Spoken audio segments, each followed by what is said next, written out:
Hello again, and welcome back to Legally Cited. This is Jesse, aka BGFH, and we are back here in the driver's seat of the desert bus in virtual reality, because we are going to use this just as a backdrop for the topic for today's video, which is just kind of my overall, this time, this is one of the last videos, if not the last video of 2017, and so we're just gonna, I'm just gonna go through my thoughts on games, tech, accessibility, all kinds of stuff, kind of a year in review, maybe some predictions for next year, and whatever else happens to come to mind. So, if you are interested in kind of the more like the background of Desert Bus,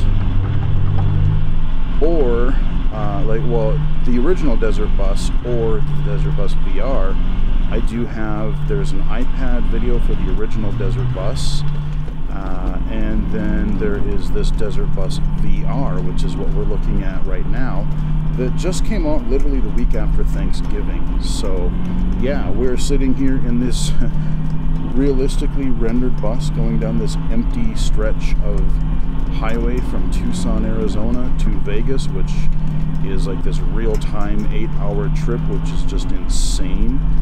But yeah, if you want to learn more about that, check out those videos. Anywho, yeah, let's just get right into it here. Like I said, this is kind of a channel update, year in review, and some 2017-2018 thoughts. So it's been one heck of a year in a lot of different ways. I guess in some sense you could probably say that, yeah, this barren stretch of desert highway wasteland here kind of feels like 2017 in some ways, because, I remember everyone really just hating 2016. And yeah, there were some bad things about it, but overall, like for me personally, 2016 really wasn't that bad.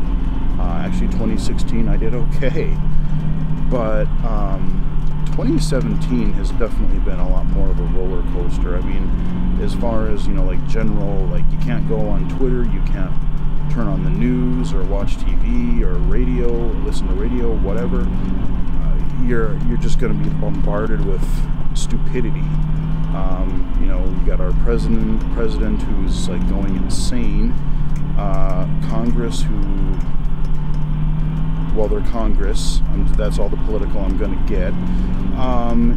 You've got people sexually harassing people and calling people out.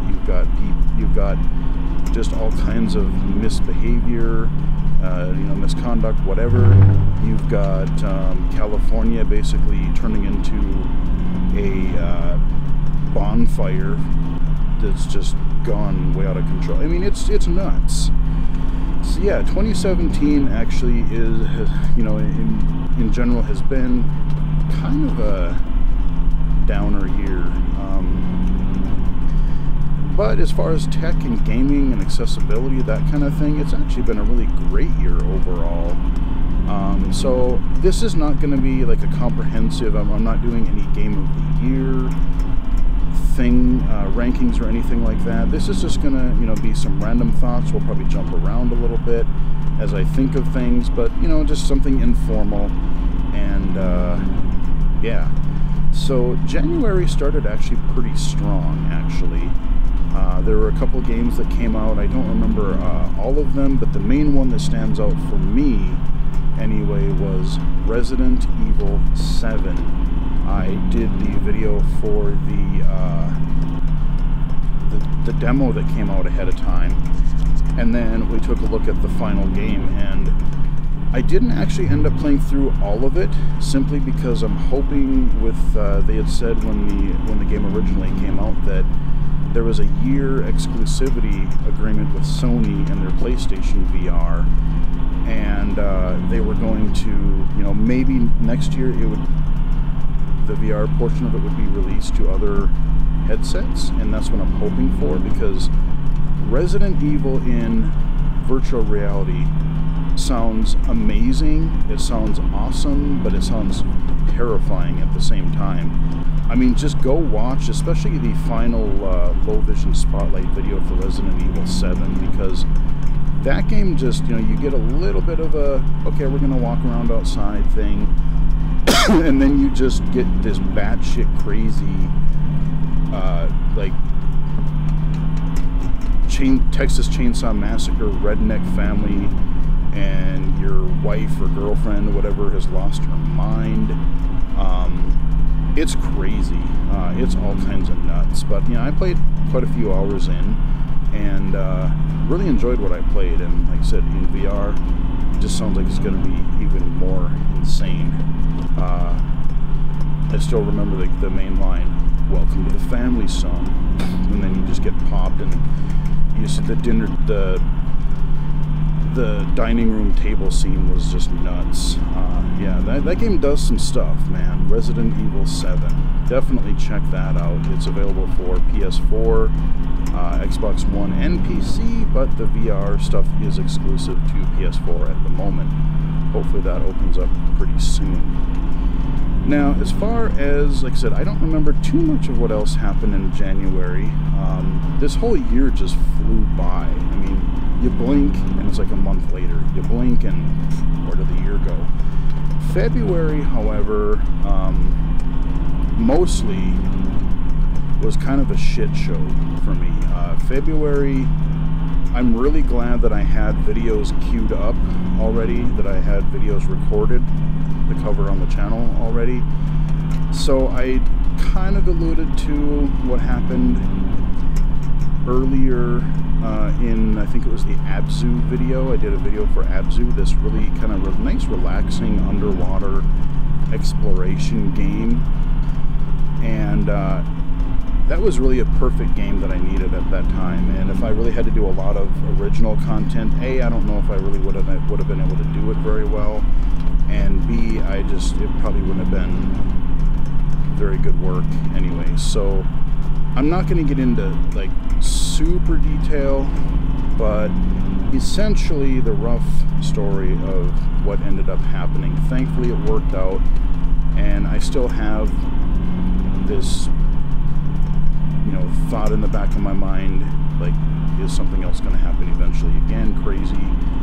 But basically what happened was, I was doing a whole bunch of like spring cleaning. I was getting rid of some stuff I was trying to sort through. I had just tons of stuff around the apartment and in the, you know, my closets and stuff like that. I was trying to get rid of some stuff. I was going to donate it to the Salvation Army or something. And so I had left, you know, I had been doing this over a few days, and I had left my, you know, just stuff everywhere. Like, especially the bedroom was just a friggin' mess. And I had totally forgotten that the apartment people were going to come by, and they were going to like test the fire extinguisher or fire alarms or some kind of general maintenance thing that they do every year. We had warning of it. I completely forgot. And then just, you know, okay, I had some dirty dishes in the sink or whatever, you know, a few dishes or something. But basically the apartment people lost their shit. They lost their mind. And they basically were trying to tell me that, like, you know, oh, your place is too crazy, you know, it's too bad and messy, and, you know, we're gonna try to kick you out. And so, like, in this, just, by the way, you have like a month to get out of here. You have a month to leave. And so naturally, you know, like I said, I actually had a day off, and I was sitting there watching something on TV. They sent this, they put this little note under my door, and just left. So I went to grab the note, and I read it, and like my whole stomach just dropped. I'm like, what? You know, just saying like, oh, by the way, essentially like you're being evicted almost. And I'm like, what the hell? So I tried to go talk to the manager. That, you know, we have the property on the, or we have the main office on our property. Long story short, originally they were just gonna be like, no, just get out of here. You're stupid. And I'm like, I tried to take a little while to calm down. You know, I tried to reason with them, but then I took a little bit of time, put together an email and sent it to the manager. I'm like, okay, look, you guys are basically, you know, just outlining like why this is a bad idea, why I think they're definitely in the wrong. Explain my side of the story. And so they kind of came to an agreement, and they decided not to boot me out, thankfully, and it's been fine. It's been actually pretty good ever since. But I just have in the back of my head, you know, just in the back of my mind, just thinking like, man, like, I have to make sure to just, you know, overly be paranoid about like how clean my apartment is, and because are they going to lose their mind again, or are they going to try to pull some other crap on me? Like, are they trying to, you know, were they trying to just get rid of me and that was an excuse, or I don't know. But so far since then, it's been good, it's been fine. Thankfully, I did not have to move. You know, I spent February looking for apartments, and basically just, you know, I had mentioned on Twitter a couple of times, and like I said, I alluded to it on the channel. I'm like, you know, I really do kind of have a better understanding, or at least a better feeling as to like what people who have anxiety disorders, or like have anxiety issues, what they have to go with. Because like for a good week or two there, I was useless. Like, I mean, I went to work, I did my stuff, I somehow did it, but I was just, you know, looking at a whole bunch of different things. And at the same time, they're like, work was great, because they were like, oh, hey, by the way, we're, you know, we got it approved, and we're gonna let you go to CSUN, which I love going to. But I'm like, I don't know if I can do this until I get this straightened out, because I might have to move. I'm gonna have to like look for another place. I'm gonna have to figure out where to live, and just all this stuff in the dead of winter. So no, February sucked hard for the most part, and and I really didn't want to leave this place, because where I live right now, it's actually really good. You know, I mean, generally, I mean, the staff are all really nice. It was just, like I said, probably one of the managers or somebody just flipped out on me. But, you know, the staff are nice. It's a clean apartment. I mean, it's quiet overall. You know, it's got central air in the summer, which is a big plus for me. Not too many places up here have that. Great bus line service. I can walk to a lot of places. There's literally a grocery store very close by, in which I can just literally wheel the cart home, and put it in one of our hallways, and then just someone eventually just takes the carts back. I mean, everybody does that here. So I mean, it's, for a visually impaired person, it's actually really good. You know, it's not hard to get to work. I can get to the mall, I can get to the movies or walk places. It's just, I really didn't want to move, and it just, like I said, it was just a blow to the gut, you know.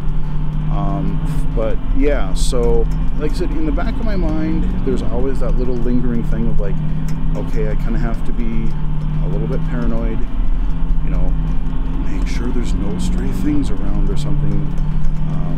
I don't know, maybe it's just me, but like I said, I'm just, yeah. But that's really all I'm going to say about it. It's worked itself out.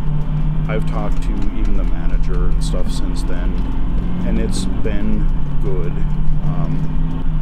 So, you know, they've done other upgrades to the apartments and different things, and I've asked them a couple of questions. It's been fine. So hopefully that nightmare is behind us. So, I mean, if it wouldn't have been for February, 2017 for myself would have actually been a pretty good year. But yeah,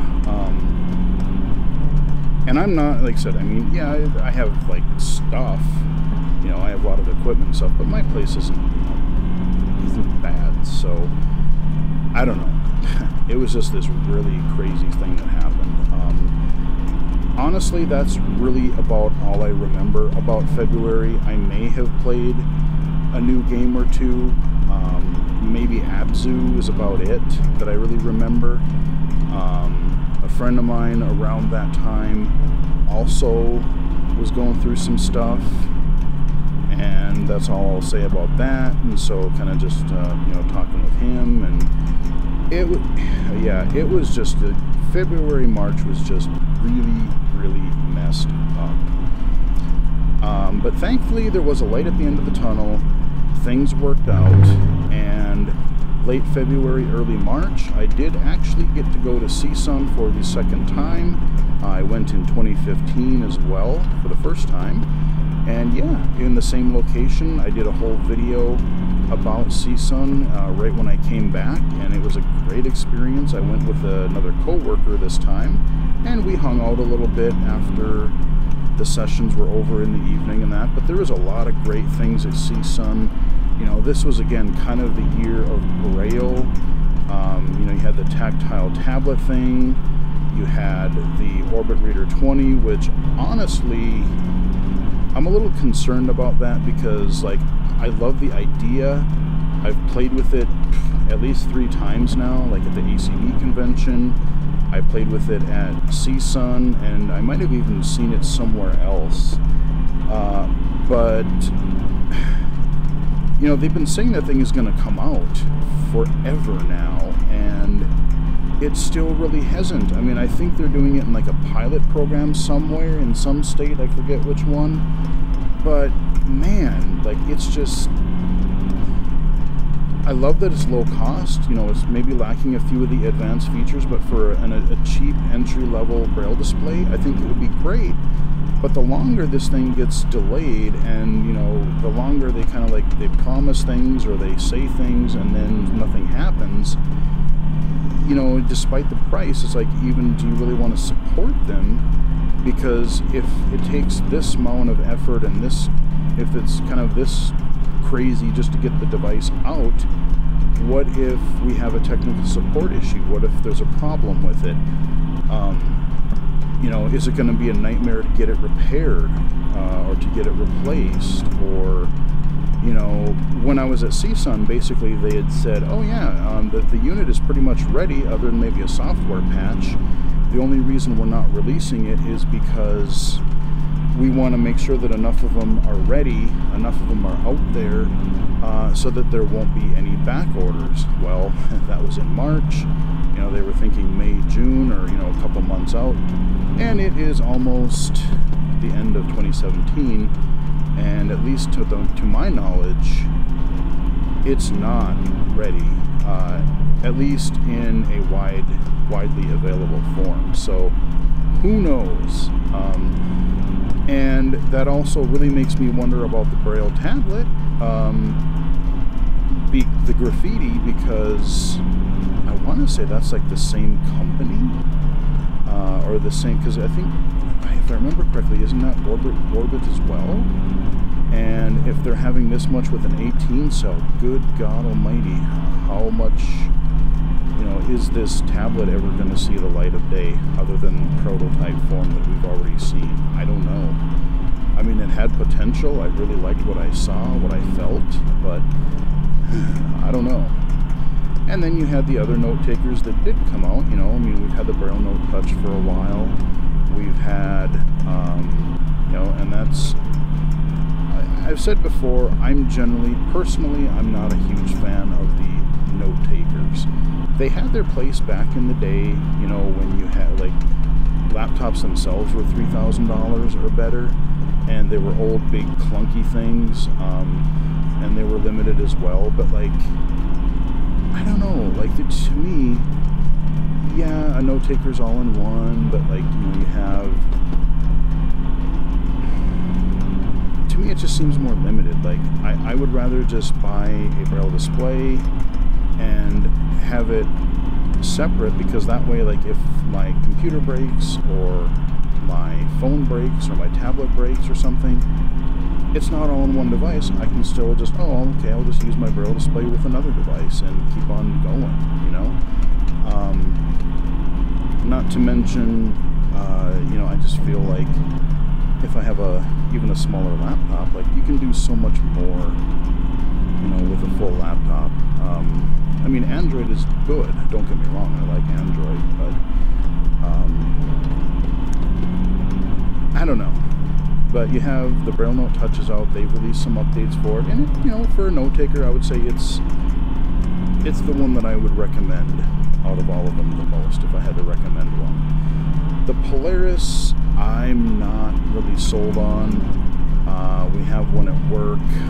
We got one for one of our programs, and it's basically just like it seems to me just kind of like a U2, BrailleSense U2, but it's kind of buggy. I know they've updated it a little bit since, but like, you know, yes, you're using Android as an underlying thing, but you're still kind of tied into their little skin, their little interface.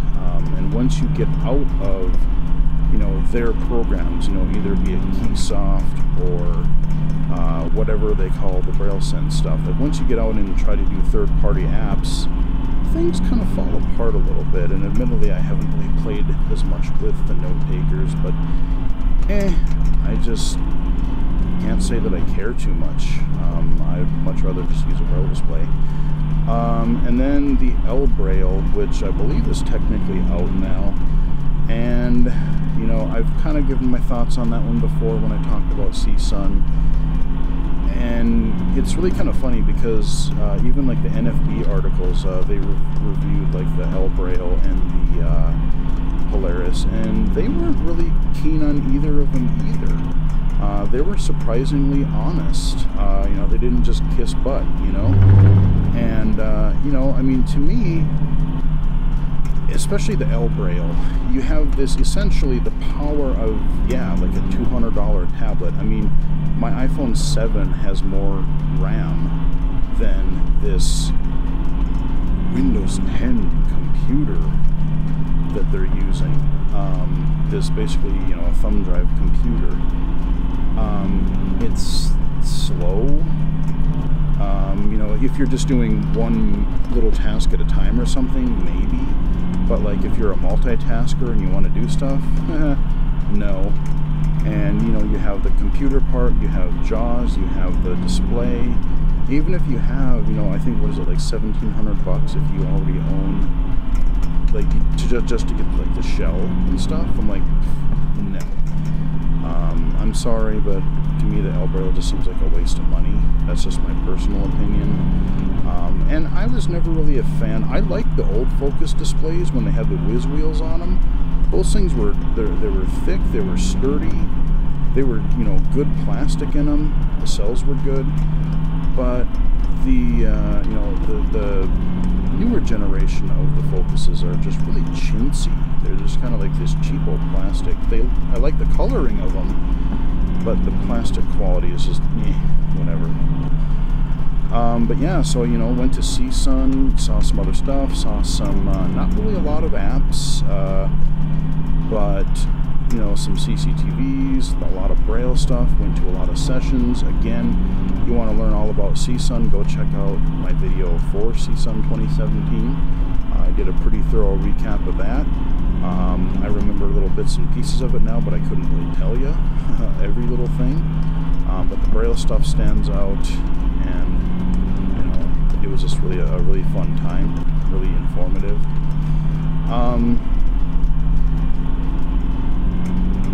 And then right around that same time, there was the GA conference, the Game Accessibility Conference, the first one.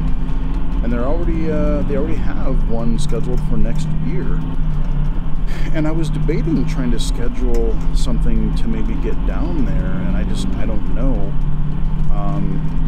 But one of these years, I'm definitely going to have to get down there. Like, I almost wish it was more than one day. I kind of wish it was like a little bit longer, so you could really dig into some of these issues a little bit in more detail.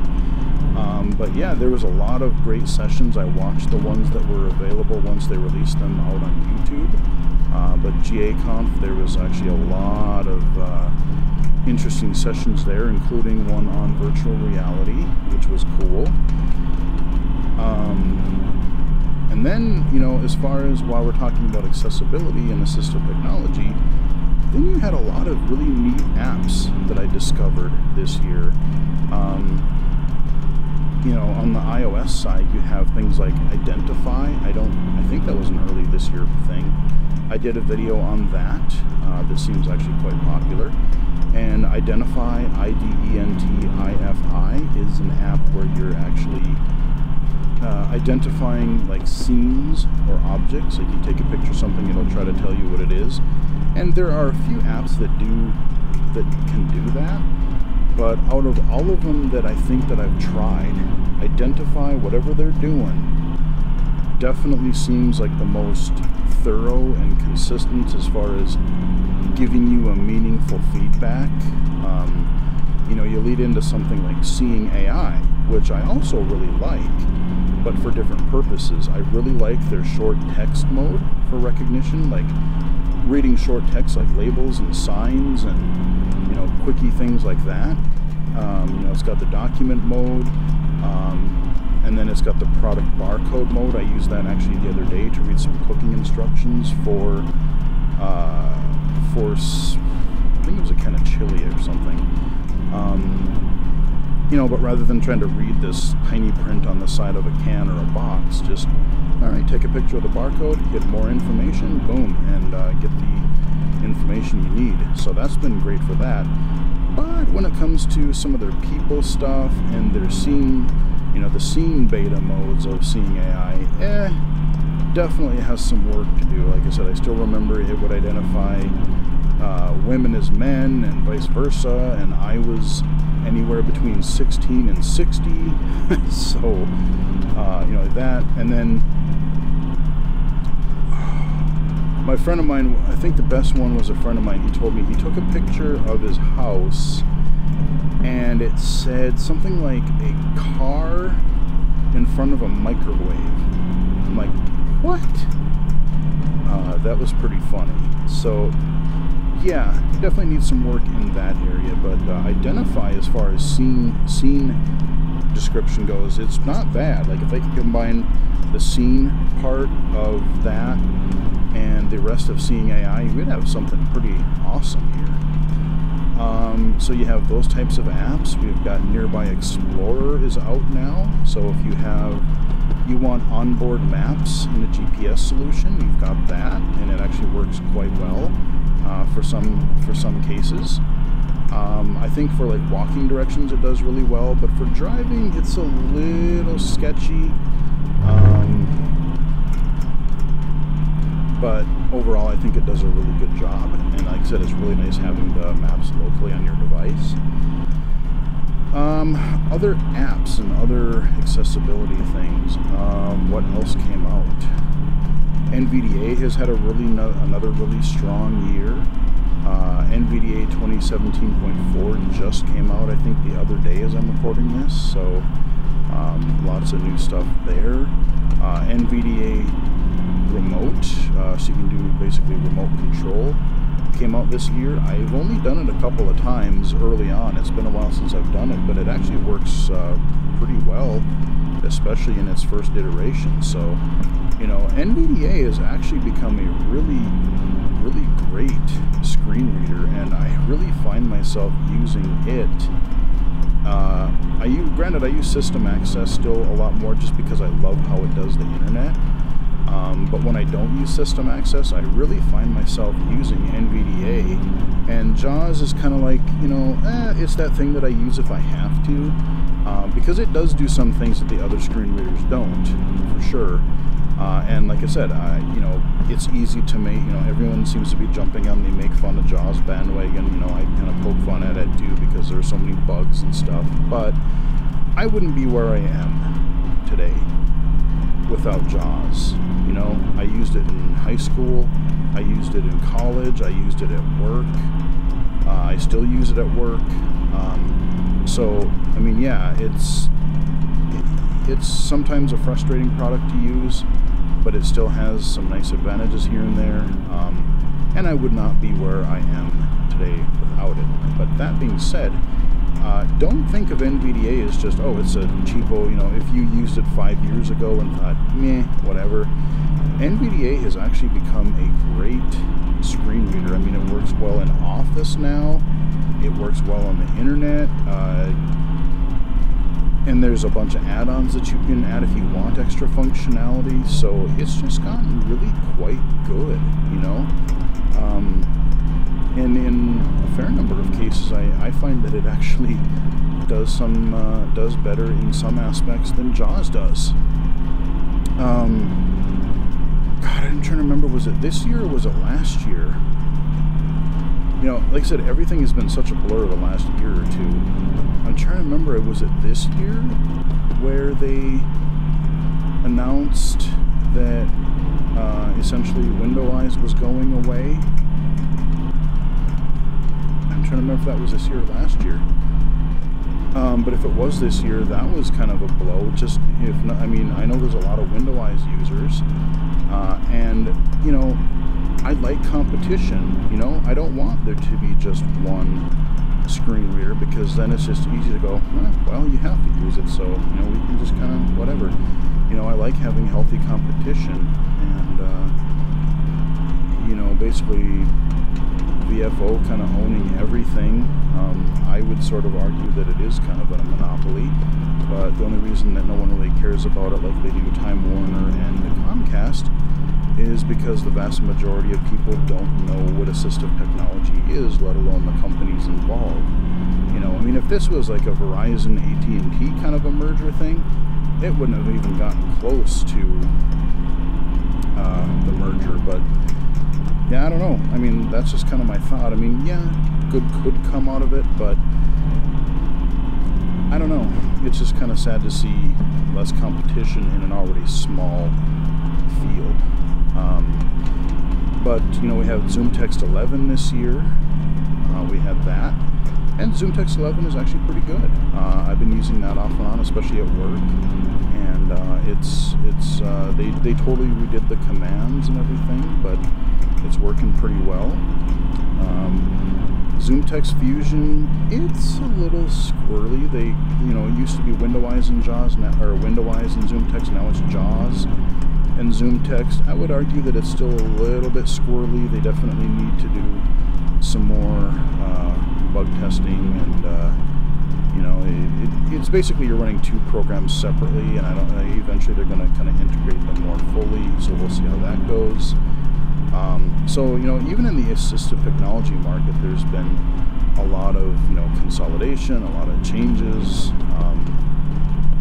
Things are happening. As far as accessible gaming goes, there's been some really interesting stuff in there as well. Like I said, a lot of things happening at the GA conference earlier this year. We got that coming up next year. Again, second one, which is awesome. We've had the Unity plugin, the Unity accessibility plugin is out there now for people to start using, and I really, really hope that more developers do. I hope that people, Unity developers, game developers, will be using, or at least will know that that plugin is out there, so that they can make more titles accessible. I think it's primarily on mobile right now, but, you know, at least for the accessibility plugin. But I know that, you know, of course they're going to try to get it so it's, you know, more just general Unity, so that you can do probably accessibility for other stuff too, be it PC or console or whatever, but especially PC, I would guess, would be the next step. So, you know, things like Crafting Kingdom I covered on the channel, things like Blindy Match, I think it was called, that accessible puzzle game that used Unity and interfaced with VoiceOver pretty well. So we've got a great step there. Be nice to see if there's a Unreal thing, because between Unity and Unreal, I would say those are probably the widest, the most widely used, you know, game engines out there. So we've had that. The Blindfold games, they had a little rough spot in, what was it, November, where he thought he was going to have to quit making them. I talked about that about a month ago. But he's been cranking out some games. I had no idea, even when I did a little research on that last month, that he had near as many games out there as he does. He's got over 80 games out there now. So, yeah, thankfully that's all taken care of. He's been cranking out a lot of different games and a lot of different styles, and I've played a few of them, and I haven't released the video for it yet, but one of them that I've actually kind of rather enjoyed is the Blindfold Song Name game. It's basically kind of a name that tune, and you can actually do it by, you know, genres or decades or all kinds of different, there's different song packs being added, and it's, yeah, it's pretty fun. So that's a really cool thing. We've had a little bit of like mainstream game accessibility. The main one, of course, that I can really think of right away is Madden. Madden 2018 is accessible. Well, I won't say is accessible. It has added accessibility features to it, because you still can't navigate the menus. There's no text-to-speech for the menus or other user interface things, but the gameplay itself, it's really kind of ingenious what they actually did, you know, with the different vibration styles to tell you if it's a run or passing play, the way they have you cycle through the receivers in a pass play to know who is open, just the tactile feedback. It's a really nice start, and I've heard that they're actually working on a early test of some accessibility for the UFC fighting game, that I think UFC, it's either out right now or coming out soon, but there is, I think it's out already, and there's some kind of a beta or early accessibility test in that as well. And here's where I feel really conflicted, because both of these games are EA, Electronic Arts, and I absolutely love what they're doing. They're trying to explore accessibility in their sports titles, but, you know, and I want to support that, and I did actually support, I did buy Madden. But if you follow the gaming industry at all, if you follow the gaming news or anything like that at all, EA has had just a lot of, EA is just, it's been a clusterfuck year for EA this year. Mass Effect, was it Andromeda? I can't even remember the name of the game now, and I own it. Mass Effect came out in like, that's what came out in March. And it was basically on people's radar for like a blip, for like maybe a week, and then you never hardly heard of it again. People were really disappointed with it. I played the Mass Effect original trilogy on the Xbox 360, and especially Mass Effect 1 and especially 2 were amazing. And I played I covered the early demo trial thing for the new Mass Effect, and I thought about getting back into the full game. I started the full game, but I just petered out right away, and I don't know. And then you have, you know, I guess we can transition into this. You know, EA, like I said, I feel conflicted because I want to support them for accessibility, but everything else they do is just seems so anti-consumer. You know, you've got executives basically saying that, oh, well, we don't want, you know, we don't know if we're going to do much of, you know, traditional single-player games anymore. They're not looking at making games because they have a story to tell or because they have a neat mechanic they want to make. I mean, I understand they're a big company and they want to make money, but basically their design, the way that I see it is they're almost designing games now. EA is designing games around, we'll think of a monetization scheme, well maybe we'll think of a general topic, okay, post-apocalypse shooter, okay, so we'll just use that. That's all they'll go with, and then they'll be like, okay, so what kind of, we can make, let's see, we'll make this open world, and then we'll make it a persistent thing, but they'll just say like, you know, okay, how should we monetize this thing?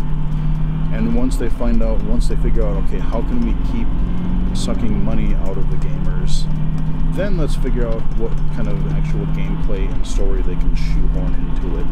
You know, you have the controversy between Shadow of War, the Middle-earth Shadow of War, which was, you know, I covered Shadow of Mordor, the first Lord of the Rings kind of orc slashing game a couple years ago on the channel, and I was sort of interested in the sequel because I liked the personality that they gave to the orcs. But just some of between some of the gameplay systems just being like you're spending most of your time in menus, it seems like. And then on top of that, like everything, 2017 is also the year of the loot box and the random loot box that actually impact gameplay. They had a whole kerfuffle with that. Then you had Star Wars Battlefront 2, which was just a complete, it's still a complete nightmare as far as like, well, they're going to monetize it this, and you got to like either play an obscenely amount of time to access characters you want to play as, or you have to pay your way through it. Well, then they got rid of the microtransactions for now until they can actually figure it out, and that was like 2 days before the game actually came out. And it's like, I can't even keep up with it. I mean, you can follow the saga from other sites if you really want to look at how badly EA botched that. I mean, so, and they've just done, there's probably other things that EA has done this year that have just been, I don't know, anti-consumer or just kind of awful. And so, like, I want to support them because they're doing accessibility, but, like, I don't want to buy their products because in every other way, they're just terrible. Need for Speed, I think there was some stuff with that too. So, you know, I mean, and I've talked about, you know, they're still doing Real Racing 3 on the iOS, I love playing the game, but that thing, like I said, I talked about in an earlier video, if you actually want to progress and you want to unlock all the cars and everything, you could actually spend up to like $12,000. Jeebus. I mean, you could buy a real car for that. You could probably buy a couple like used cars for that in real life. So yeah, that's EA. I'm really glad they're doing accessibility stuff, but I really hope they get their crap together as far as everything else goes, because boy, they've been really burning some bridges toward gamers this year. I mean, they've been kind of sketchy for the last little. Oh yeah, and then they're closing developers because well, there's some mixed opinion for that, but like the Visceral Games. They were working on kind of a third-person, some kind of a other Star Wars game, but the developer who did the Dead Space games, which I have not covered on the channel, but I should. Dead Space was actually one of the coolest, like, action-y survival horror games, especially the first game. I didn't play much of the second game, and the third game, they've just muddied it. That's where they really started getting into, oh, hey, we can kind of monetize things, or kind of just weird gameplay schemes and stuff like that. It kind of fell apart with that series. So, like, if I were an independent developer and EA was like, hey, we want to buy you, I would be really skeptical about that, and I don't know that I would, because they seem to have this habit of buying up a company and then either, if it is good, running it into the ground, or doing other things to screw it up, and within a few years the company is gone. So boy, I don't know. Yeah, it's just been one bad year for EA. I'm trying to think of other, before I get into some of my game highlights of the year, I'm trying to think if there's anything under like assistive technology or accessibility. VR, I guess. There really, to my knowledge, there really hasn't been anything happening in the VR accessibility thing. I don't know that any real games or experiences or platforms, be it Oculus or Steam VR or Sony, I don't know that any of them have really done anything as far as accessibility. You know, I've been trying to contact developers, I've been trying to contact Oculus,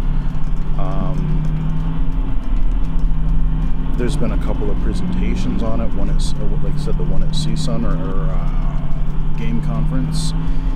And if you missed it, I did a VR accessibility presentation for ID24 this past November, last month. So I'm trying to get the word of that out there. Accessibility of VR for low vision gamers or low vision users. So people are making noise about it, which is great, but I haven't really seen anything as far as that resulting in much. I have not heard back from Oculus or anybody really. I've had a couple of developers, you know, at least kind of, you know, get back to me and say, hey, you know, we'll look into it, or we'll see what we can do to address something. There's been a couple of developers that I've actually complimented publicly on Twitter because they did, more than likely unintentionally, but I wanted to let them know that, hey, you know, like there was one called Bloody Zombies that was a 2D brawler, like a Double Dragon kind of a game in VR. And all of its, like the health bar, the menus, the tutorials, everything was actually supporting head tracking. So, you know, there is this a tutorial box and kind of in the back behind the street part there, and I was actually able to read it because I could lean in, and it was fantastic. So, you know, there have been a couple of games that have done it unintentionally, but that is something where in 2018 I'm hoping maybe somebody, if not myself, then somebody can start to make some sort of a crack, make some sort of a breakthrough. And, you know, while we're still in its early stages, we're still, you know, trying to get these, you know, standards developed for virtual reality. Really want accessibility to be a part of that. So unfortunately, no luck there. And like I said, I'm trying to think of other accessibility things, accessibility highlights. Madden being the main one I can think of. You know, I mean, there's been games that have been designed for blind and visually impaired. You know, there's a motorcycle racing game that I'm going to cover on the channel soon.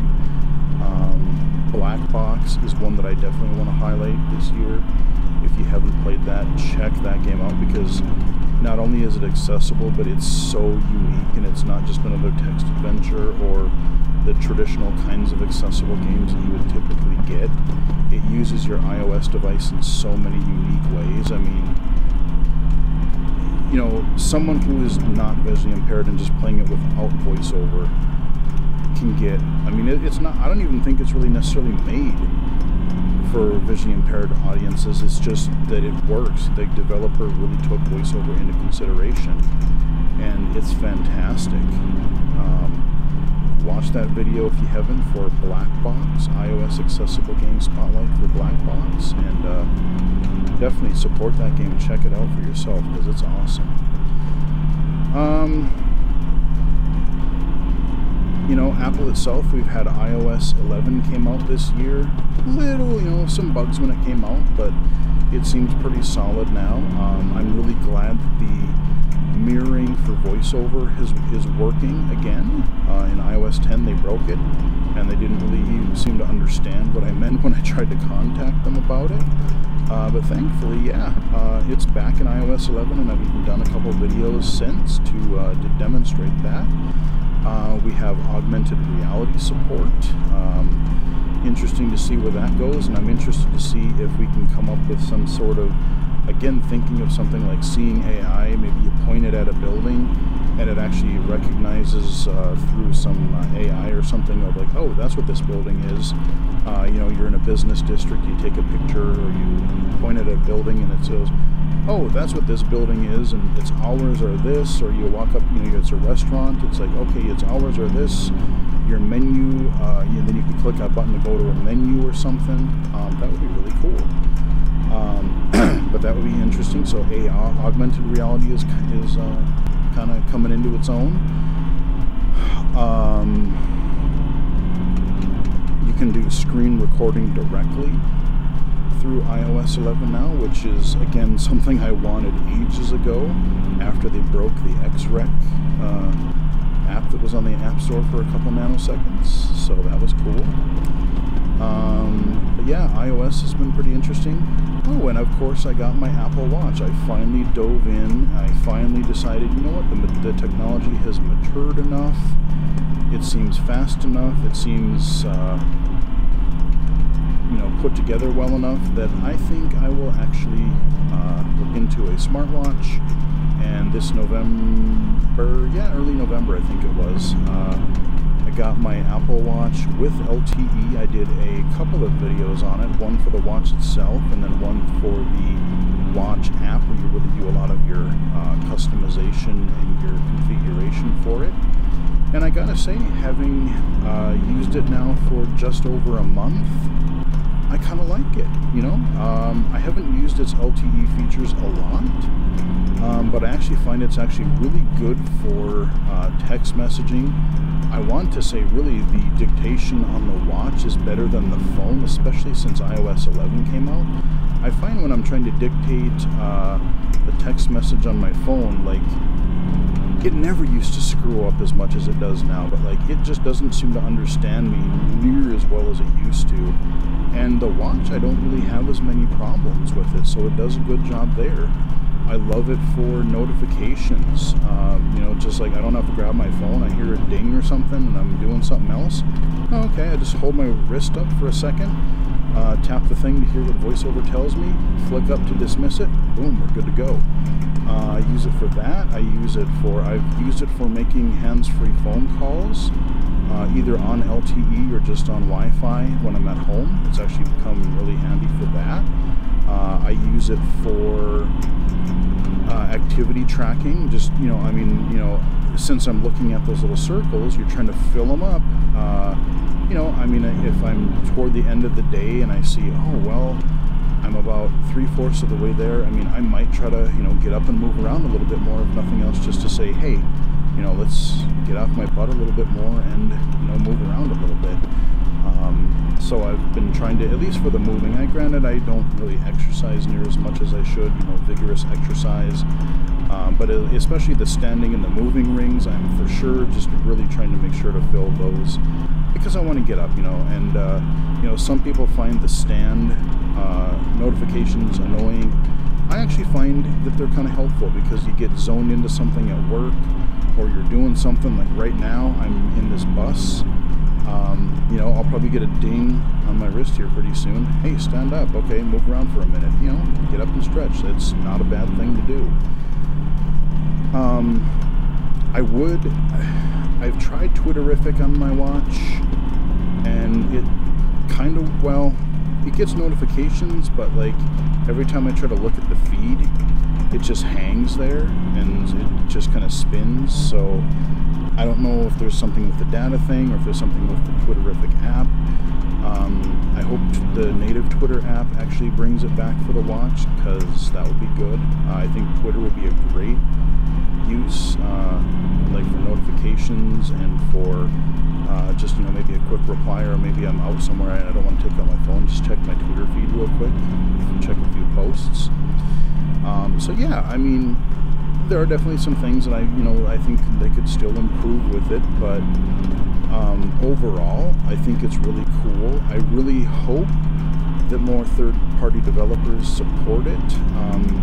Like I would love, you have Apple Music now. If you pair it with a Bluetooth headset, you can transfer music over, but what I want is, like, if I'm using LTE, and especially when it's not wintertime and cold, when it's out in summer and I go for walks, I would love to just pair my Bluetooth headset, and I don't use Apple Music, but if I had an Apple Watch thing app for Google Play Music, and I could stream granted, I would have to charge my watch more, but I wouldn't mind doing that on occasion. Then I could just stream like Google Play Music from my watch to my headset, and no phone needed. That would be helpful to me. I really hope that they consider doing that. That's one of the main things. Is I hope that more third-party apps, take advantage of the watch now that apps can actually run better and have the potential to use LTE. So, yeah, Apple Watch, I'm kind of digging it so far. As far as the new iPhones go, I went to an Apple store a couple weeks ago. I saw the iPhone 10, and I gotta say, I'm not interested. Yeah, the screen is good. It's a nice bright screen, but it's actually smaller than my Plus, than my iPhone 7 Plus. Basically, it looks like, when they went from like the 4S to the 5, where they just made it taller. That's kind of what they did. They took like a regular iPhone 8, not the big one, but they took the 8, and then they stretched it a little taller, and that's basically the iPhone 10. The notch does look stupid. It's not as intrusive as I thought. I mean, it's not, super, it doesn't go super down into the phone, but like, it still looks kind of dumb. And then I saw a coworker of mine had the Galaxy Note 8, and there's a small bezel at the top, but it still looks good. It doesn't look dumb. Like, there's no reason they could just put a really small bezel across the top of the phone for next time, and that way you don't have to worry about, oh, you gotta make this, wrap around this little notch thing, and I don't know, it just looks dumb to me. So we'll see, and I don't want to go back to a smaller phone, so I'm hoping that next year, regardless of what design choices they make, I can stand up for a second, regardless of what choices they make, I want one that at least has closer aspect ratio and a larger screen comparable to my iPhone Plus size, my iPhone 7 Plus. So yeah, I'm not going to be getting an iPhone 10. Really no interest. So anyone looking forward to that, maybe on the channel, sorry, but not going to happen.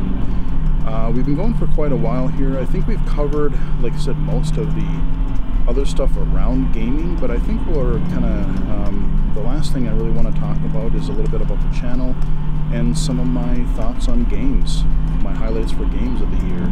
I talked about Resident Evil 7 already, that being in January. Early on in the year, we also had Prey. That was a game that I was really looking forward to seeing. I loved the idea of, especially the mimic creatures, were basically these little spidery things that were terrifying, these little chittering demon things that, like, they can take the form of anything in the environment, like other objects, like a box, a chair, a coffee mug. So you're always listening for that little chitter, just to see, if you hear the little chittering, like, okay, there's something around here. So you're looking for something to kind of to do the little shake, or there's some kind of a tell to know that there you are, or something that stands out.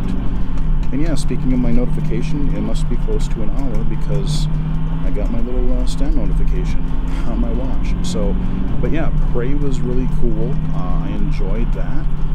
They did some really neat things as far as like the mechanics and the choice of gameplay that you can do.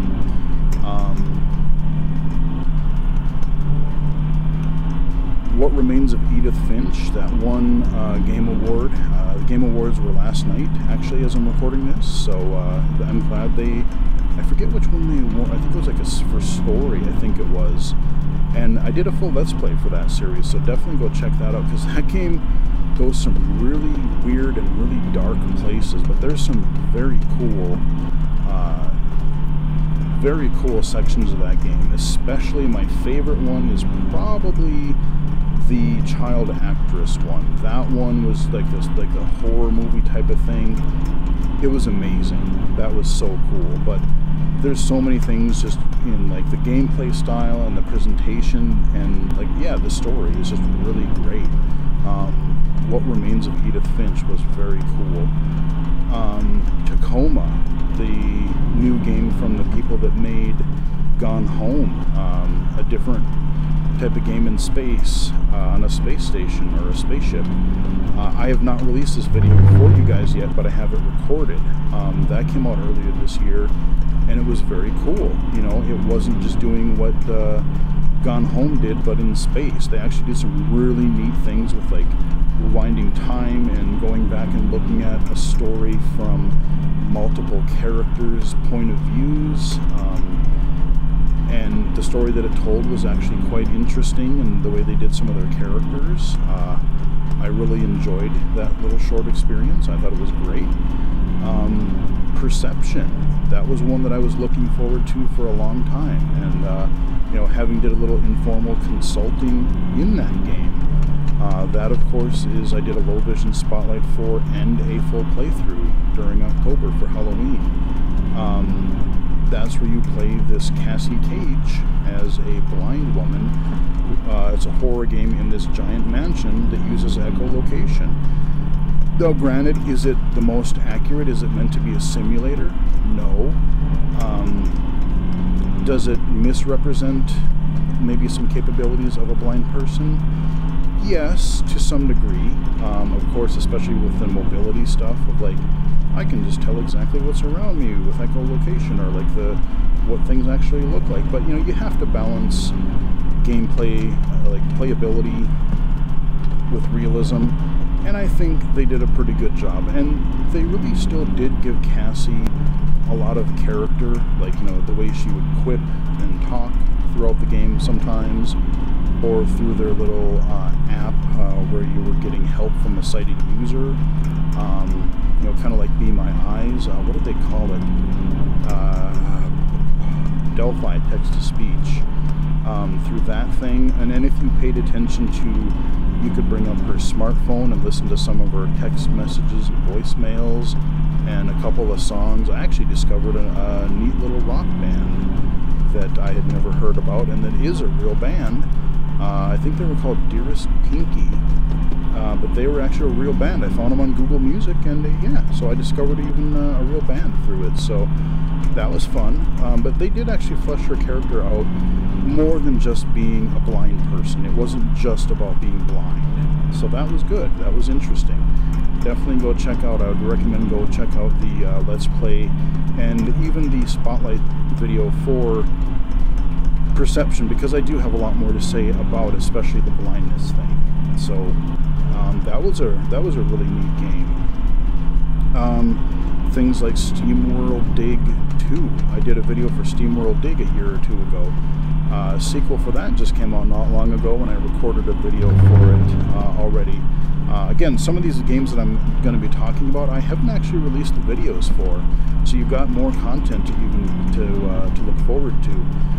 But that was another just a fun little 2D platformer action game that's just kind of fun to just zone out and play to.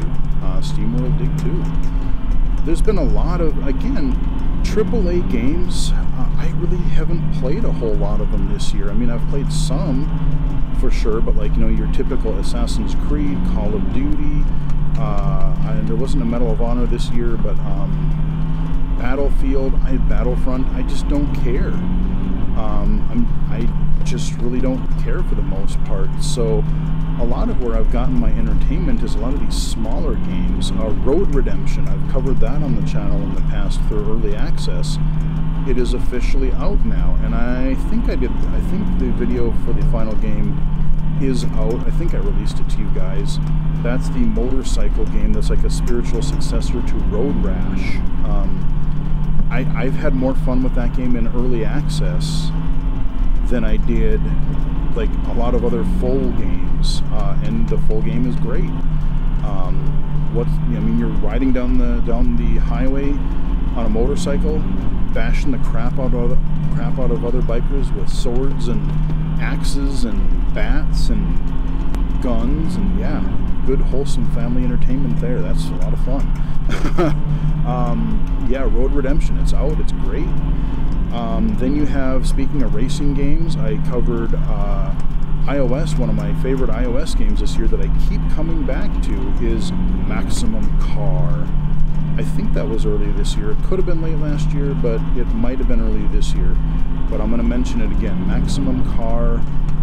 It's a really dumb but really great arcade racing game. Reminds you of like an 90s arcade racer, but with some burnout thrown in, where you can take down cars, run them off the road, or shoot them with like a missile. Fun game. Still one of my favorites I keep coming back to on a regular basis. Really fun. Maximum Car. And I did try to do a little bit of searching for, like I said, I've been really just jonesing for a Burnout 3 style game. You know, I want to drive aggressively, I want to take cars down. I tried Burnout Paradise again on the PC, but it's just the open world stuff, it's not very accessible for low vision. It's hard to find the routes and things and watch the compass and watch the road, and it's kind of a mess as far as that goes. I went back and played a little bit of Need for Speed Hot Pursuit, which I'm going to cover on the channel probably fairly shortly. It's got elements of Burnout. It's not, you know, your perfect Burnout game, but it was still fun to play. And, you know, Xbox One, they added regular old school Xbox, original Xbox backwards compatibility. And I'm hoping that maybe in 2018, maybe they'll bring Burnout 3. Everywhere that I see people's wish lists for original Xbox games compatibility, Burnout 3 is always on there. And so I'm hoping they can take that.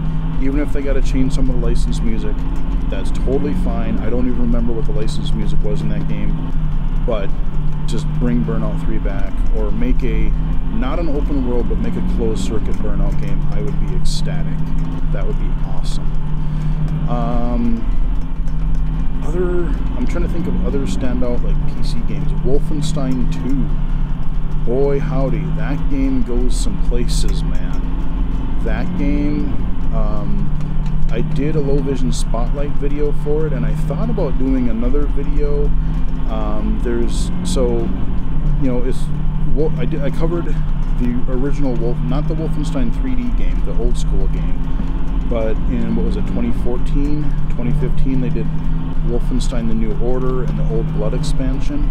Well, they have Wolfenstein 2, the New Colossus this year, and they continue the story of BJ Blazkowicz. And one thing I gotta say about that game is like the story and like the way the voice acting and the characters are just excellently done, and they really toe the line between like really dark and grim like subject matter, but they blend it with some just completely over the top, batshit crazy like nonsense, and they should not blend together as well as they do, but it totally does. It for the most part totally works, and I like the gameplay of it, but I was really like, I wanted to see what happened in this story.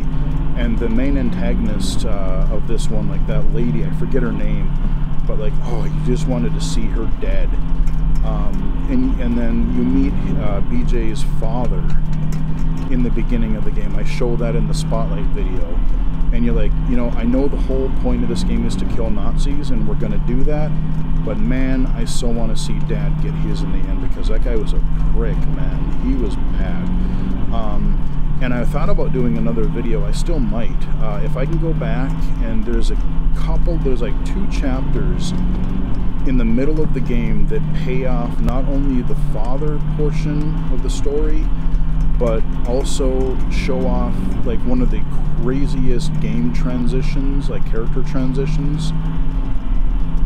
Like I said, that shouldn't work, that is so unbelievably crazy, but it works, and it's ridiculous, it's awesome. And there's one particular gunfight it's actually really hard, but it's amazing. All I'm gonna say is it's a courtroom scene, and man, it's nuts. I still will have to probably come back and show you guys that if I can, because yeah, Wolfenstein 2, really fun, really cool game. I'm trying to think of other big games that I've really covered. Well, don't worry, I haven't forgotten about the Switch. We'll get to the Switch. I know I'm forgetting other PC things. You know, I've done a lot of accessible, like some accessible horror games. I've covered some accessible games from like L-Works and Blindfold Games and all kinds of stuff there. Early next year, there's going to be a game that I'm going to cover, and I just totally went stupid. I forgot the name of it. It's an RPG, an accessible role-playing game that I backed on Kickstarter. And why can't I remember the name of it? A Hero's Call, maybe? But it comes at the very end of December. And so hopefully early January, I will be able to cover that, because that sounds like it could. The production value sounds like it's going to be really good. It sounds like it's going to be one of the accessible games that actually has some depth to it. So I'm looking forward to that. Like I said, the hardest thing, and I'm under a VR headset right now, so I literally can't look at like a cheat sheet or notepad. I reviewed the games that I've covered on the channel this year, and I've played so many. Even within the last couple of years, I've played so many games. It's just hard to remember them all. And I know I'm going to stop the video and go, oh, why didn't I talk about that game? But I'm going to slow the bus down here for a bit, because I need to grab a drink of water here. Okay, slow down, buddy.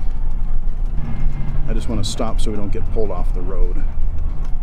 Come on, stop. Stop, I say. Okay, we're gonna... Alright, I'm gonna try to grab a drink real quick. Hold the show.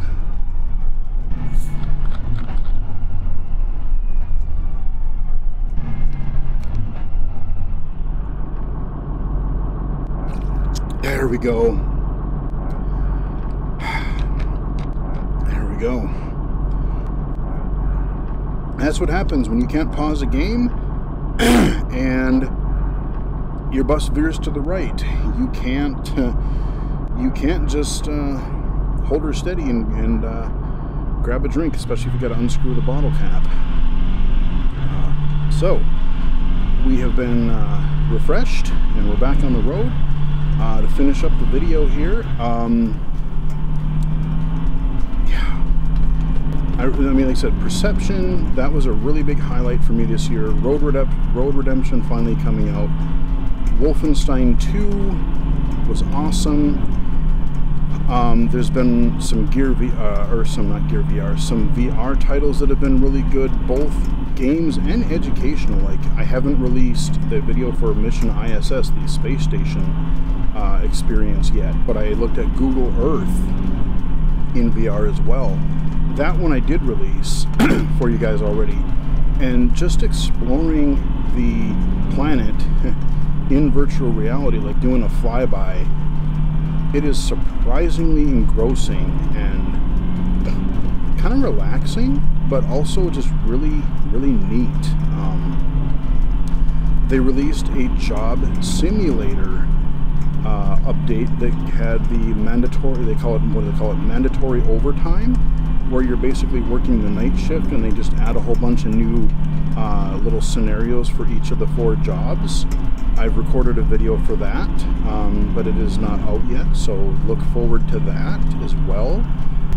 They finally also released the director's cut for Jazz Punk. Remember, I did a spotlight video maybe a year or 2 ago for a really messed up and funny game called Jazz Punk. And then they released this director's cut for the PlayStation 4, I want to say late last year, early this year. And this summer, late this summer, early fall, it came out for the PC finally, and I was stoked about that. And I do have a full Let's Play series queued up for you guys for that, and I would say I would highly recommend you check that out when it comes out. I haven't released it yet, but You know what, Siri, you're dumb. I wasn't talking to you. Yeah, my phone triggered, something triggered my phone. So, but yeah, Jazz Punk, you're going to look forward to that early next year because that's all queued up and ready to go. I'm trying to, like, I usually try to find a game, you know, at least one a year, you know, like the Stanley Parable or something that's just out there weird, you know, funny. I don't know if there was. I don't know if there was something like that this year. I really haven't covered many Xbox games, Xbox One games, because the main things that I've covered, they've also been on the PC, and it's just easier for me to record that way. So I'm hoping to do more Xbox content in the future, especially if Crackdown 3 would hurry up and get its butt out, because I really hope that game is good. I didn't like Crackdown 2 at all, really, but Crackdown 1, I played the hell out of that game, the original Crackdown, and I want Crackdown 3 to be good, and I want it to come out, and yeah. So look forward to that when it does. I want to cover the original Ninja Gaiden, because that came out as Xbox backwards compatibility. That is one of my favorite original Xbox games. It was pure action, pure skill, and from what I've heard, it still actually holds up really well today. So I have to check that out at some point in the fairly near future.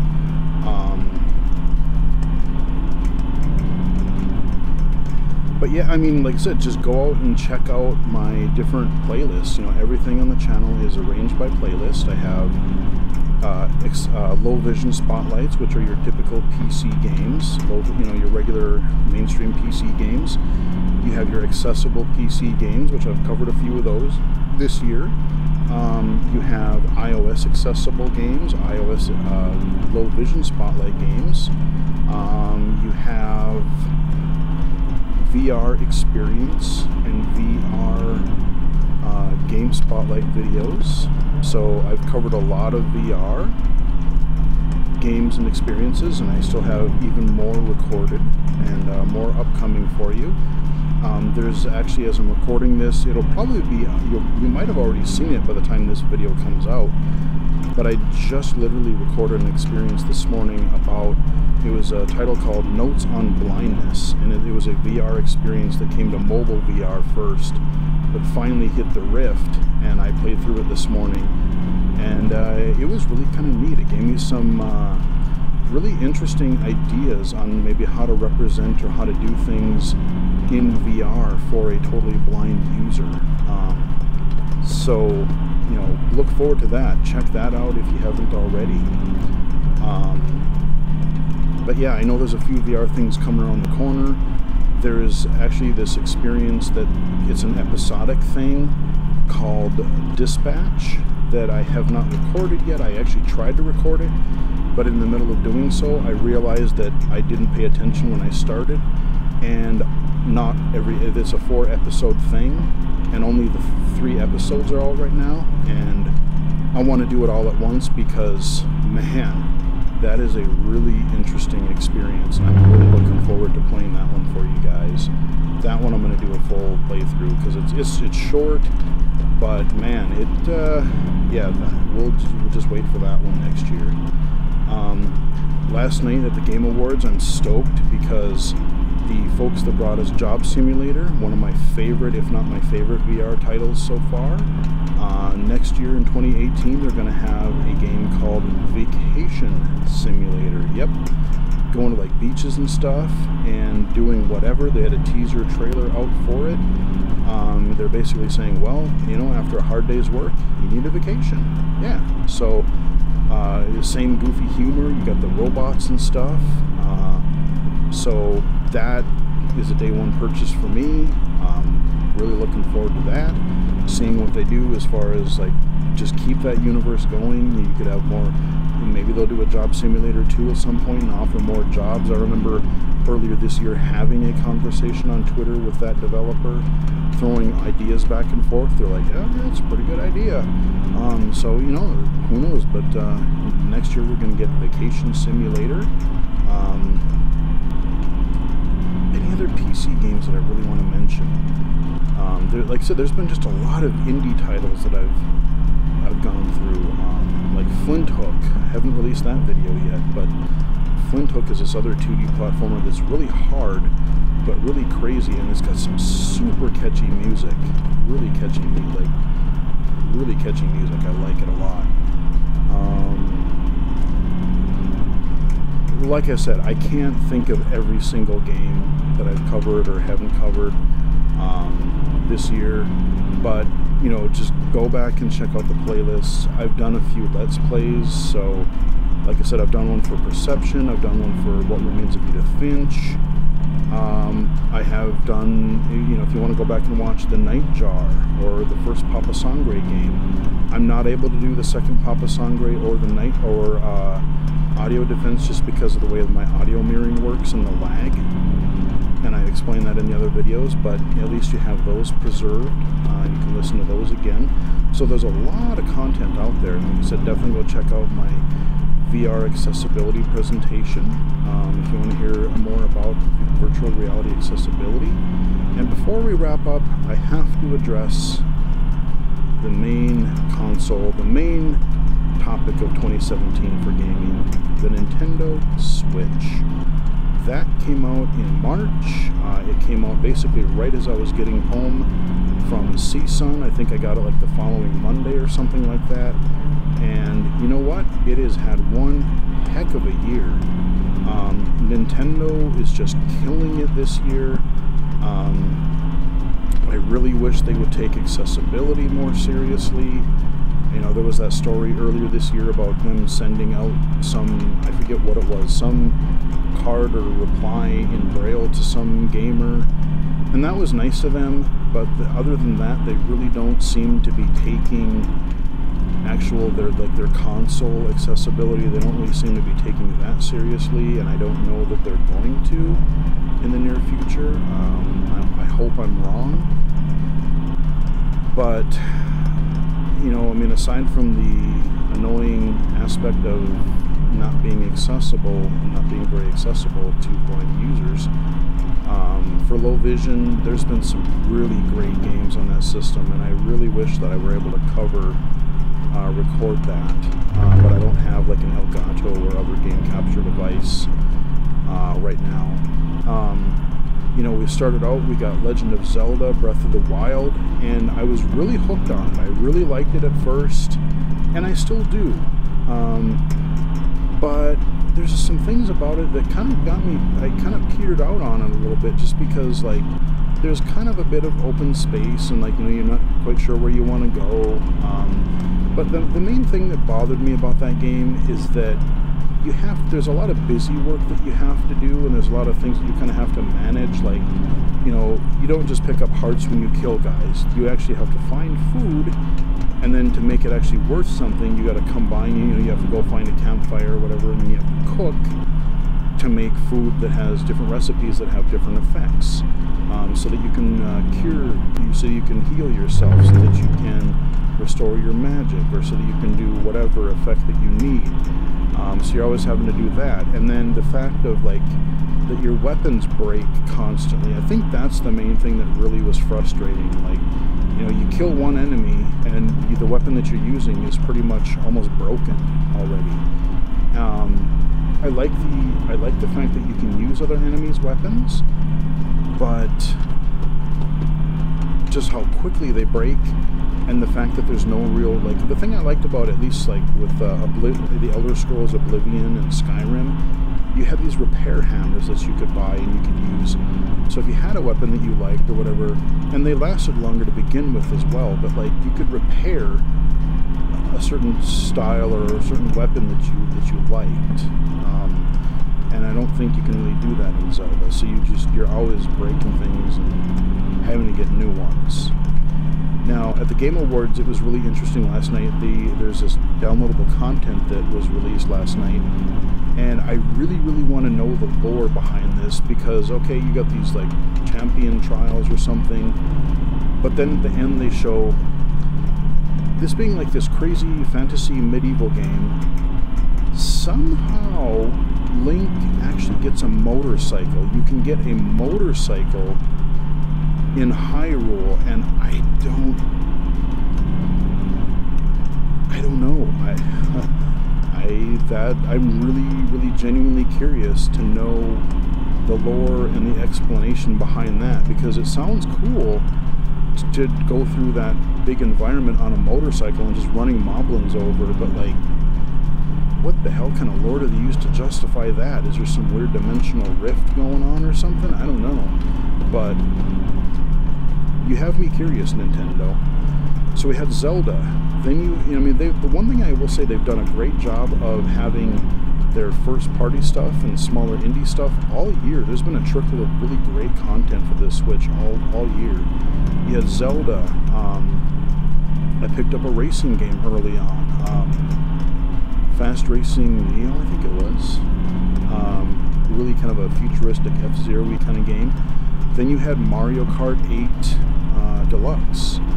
Granted, I played Mario Kart 8 on the Wii U, but now that I can play it on my TV or in handheld mode, which I did quite a bit of, yeah, Mario Kart 8 is awesome, and I love it. They had ARMS, which I haven't bought, but I'm thinking about it. They had Splatoon 2, which I did buy, and I really need to get into more. I think I've played it just a tiny bit. They've had those. Then you had an original and good Blaster Master game. Remember Blaster Master from the 2D game from the NES, where you have this little like Jeep army tank thing? That, you know, it's a 2D platformer, but like you can get in and out of your Jeep, and you got these overhead sections. It's really good. You had that. You had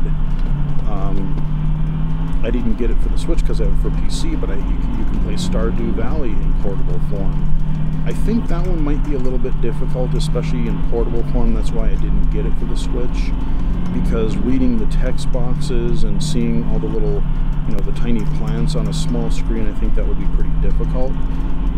But a time suck game like that, like if I played that in portable form, ooh, yeah, that would not be good. I'm thinking about, I've played it on the PC, I need to cover it for the channel, but I almost want to get it for the Switch. Skyrim, the Elder Scrolls Skyrim, having a giant RPG that plays actually pretty well as a, like, in a portable form, it sounds really awesome actually. That I'll have to cover Skyrim for the PC to show you guys that one, but that is out on the Switch. They actually ported last year's Doom to the Switch. Yes, the 2016 version of Doom. Granted, it's scaled way down as far as some of the visuals and stuff go, but the whole game, the whole single-player campaign is there. And from what the footage I've seen, it's pretty good. So that's pretty impressive. Legend of Zelda. And then on the 3DS, we got a 2D Metroid game. That came out of nowhere. We have a teaser for Metroid Prime 4 next year. Last night we had a teaser for, we're getting Bayonetta 1 and 2 re-released on the Switch, and an exclusive, Bayonetta 3, a really crazy action game, is Switch exclusive. I do have a copy of the original Bayonetta for PC, so I'll probably show that to you next year at some point. So that'll be a really neat thing for action game fans on the Switch. They're getting some really great titles. Wolfenstein 2 is coming to the Switch next year. God, what other games came out for the Switch? I've got a few of them. Puyo Puyo Tetris. I liked the Tetris part, but Puyo Puyo has always been hard for me to see with the way they do the shading on some of those little pieces. So I don't really like the Puyo Puyo part, but I do like Tetris. I love Tetris. It's one of my favorite games ever. And then, of course, Super Mario Galaxy. Boy, that game was just a pure joy to play.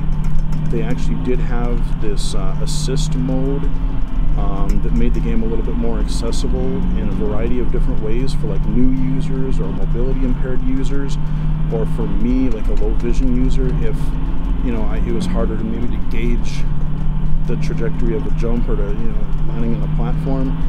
it made it less punishing. Like instead of going all the way back to a checkpoint, you could go back to the last platform you were on, and a couple of other minor assists. That was really helpful. But like the gameplay, the style, the graphics, the music, the little ending. I love how the game ended, or the main story part ended. A little bit of a twist on like the whole princess being captured thing. I thought the end of the game was hilarious. But just a really imaginative series of kingdoms. I think my favorite is New Donk City, the crazy like New York City Donkey Kong Land thing. Really cool. Definitely one of my favorites of the year. But it was just a joy to play. There were moons to collect everywhere. You had, like, even after the credits, I still came back, and I'm still going to go back and play more. But I got another probably 50, 70 moons or better, even after the credits. I mean, there's over like 900 moons, for God's sake. And I think when I got the credits, I had like 186. So there's way more content, and there's some stuff in there that is really hard, and like I'm not going to be able to probably do it. I know I'm not going to 100% the game, but it's just a fun thing, even just to play around in the environments. So Super Mario Odyssey is, I think I even like that a little bit more than Zelda, because like I said, Zelda, you had the whole weapon breaking and cooking stuff where you had to do a lot of like little busy work. And Mario Odyssey, you're just always finding something new. There's always some weird new like mechanic or challenge or area to explore, and it was just really fun. Really fun. So, you know, that is the Nintendo Switch. I've already heard a few game announcements. I've talked about some announcements that are coming out for it next year already. I know I've forgotten some games both on PC and on Switch that I'm sure I'll regret not mentioning, but I think 2018 is actually going to be a great year for PC. I'm looking into getting Doom VR, covering that on the channel. I'm a little worried about it because technically I don't meet the minimum graphic card requirements, but I've heard a lot of people who have been using my graphics card because they require a 1070, but a lot of people are saying that they're not having problems playing it on a 970 or a 980, which I do have a GeForce 980, and I really love Doom, and I really would love to try the VR version. So hopefully we'll be able to check that out soon. But yeah, it's just been a really strong year, and there are a ton of the games I didn't play. If I had a PlayStation 4, I would have liked to try Horizon Zero Dawn. A couple other PlayStation 4 games that I can't remember, but I know there's a few exclusives there. Oh, Sonic Mania, that was another highlight that I'm going to cover soon. A fan-made 2D Sonic game that's actually good. So yeah, there's been a lot of good games out this year. More coming next year. VR is starting to come into its own. Getting some both games and experiences, educational, entertainment experiences. We'll see what Oculus does here soon. As far as the channel goes, like I said, I have a lot of videos recorded already and queued up. So some of the games I've talked about I haven't released videos for, but you will see them eventually. They did remaster Turok 2, which was one of my favorite games on the N64, and they made a pretty darn good PC port of it early this year that I also picked up and will show you on the channel soon. Just random things that are coming into my mind right now. But those are some of the highlights of 2017. Like I said, some of the accessibility stuff. My February was hot garbage. You know, I just kind of ignore a lot of the political stuff out there right now. You know, try to do what I can to help. But, you know, this whole net neutrality thing, that's probably not going to go well. But we're going to try to, you know, hopefully get through it. But as far as like the channel and gaming and everything else, it's generally, in game accessibility, it's generally been a pretty good year. As I'm recording this, we're just under 890. I think we're like 888 subscribers. I'm hoping that we can hit 900 by the end of 2017. That would be great. That would be amazing. I'd have to look at my last year's wrap-up video to see what I was at the end of 2016. But we've gained a lot of subscribers and a lot of viewers in the last year and a half. So thank you again to everybody for the follows on Twitter, for some of the comments, for subscribing. You know, definitely tell other people if you think they'll enjoy or find any of the information on this channel useful. You know, there's plenty more game content, plenty more tech and accessibility content. I already have a couple of Geek Loot Spotlight videos that I've intended to release, but every time I want to release them, something new comes out that I really want to cover that second, and so they keep getting pushed back. Some of the video, even some of the other game videos that I've talked about, you know, I wanted to release them sooner, but you know, there's some games that I'll just, you know, I'll release the videos whenever because it's fine. But then there's key things like, oh, Madden accessibility, that's something that's super relevant to this channel.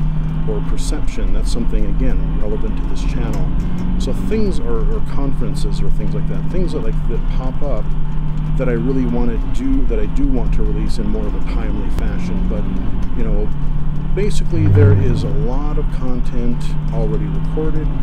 I'm in the process of recording more, and you know, there's even, you know, like I said, there's going to be tons of stuff to look forward to, I'm sure, next year.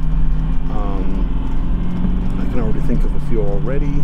I do also have a video coming out for the SNES Classic. Yes, I finally got a hold of one of those things. That video might be out by the time you see this, so again, Nintendo did a little bit better job, but they still could do better.